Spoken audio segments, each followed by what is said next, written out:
Hello learners, welcome to the complete ethical hacking course, and we have just completed our previous module and we are proceeding to our next chapter, which is social engineering. And now we are proceeding to the first chapter, which is social engineering part 1. So let's proceed to it. So what is social engineering? Social engineering, in the context of information security, refers to the psychological manipulation of people into performing actions or divulging confidential information. A type of confidence trick for the purpose of information gathering, fraud, or system access. It differs from a traditional con in that it is often one of many steps in a more complex fraud scheme. Social engineering, in simple words, if I talk about what is social engineering, manipulation the other person verbally, that is called social engineering. Techniques of social engineering. First, pretexting. Pretexting, also known in the UK as blacking or bohoing, is the act of creating and using an invented scenario to engage a targeted victim in a manner that increases the chance the victim will divulge information or perform actions that would be unlikely in ordinary circumstances. This technique can be used to fool a business into disclosing customer information as well as by private investigators to obtain telephone records, utility records, banking records, and other information directly from company service representatives. Phishing. Phishing is a technique of fraudulently obtaining private information.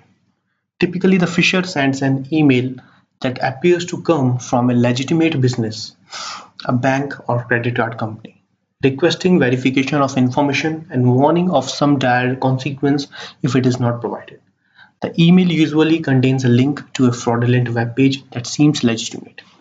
Just like if I give you an example, like there is a Facebook page, and if I create a fake page of Facebook and send it to you, and you log in that fake Facebook page, the credentials of your username and password will come to me. That is called phishing. Tailgating. An attacker seeking entry to a restricted area secured by unattended electronic access control (RFID card) simply walks in behind a person who has legitimate access. Following common courtesy, the legitimate person will usually hold the door open for the attacker, or the attackers themselves may ask the employee to hold it open for them. The legitimate person may fail to ask for identification for any of several reasons, or may accept an assertion that the attacker has forgotten or lost the appropriate identity token. Spear phishing. Phishing is similar to spear phishing. Phishing is like we are not targeting anyone. If someone logins in the Facebook page, they we get their credentials. But spear phishing is we are targeting a single person or a single organization. So if you're targeting on a person, then that is called spear phishing.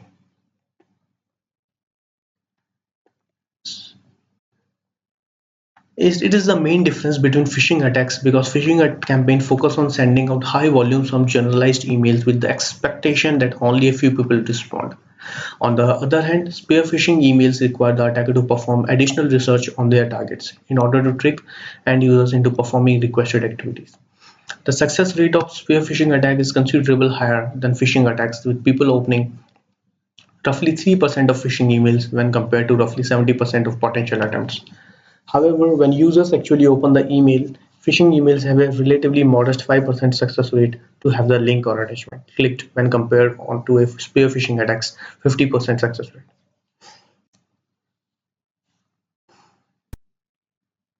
So this is the introduction of social engineering.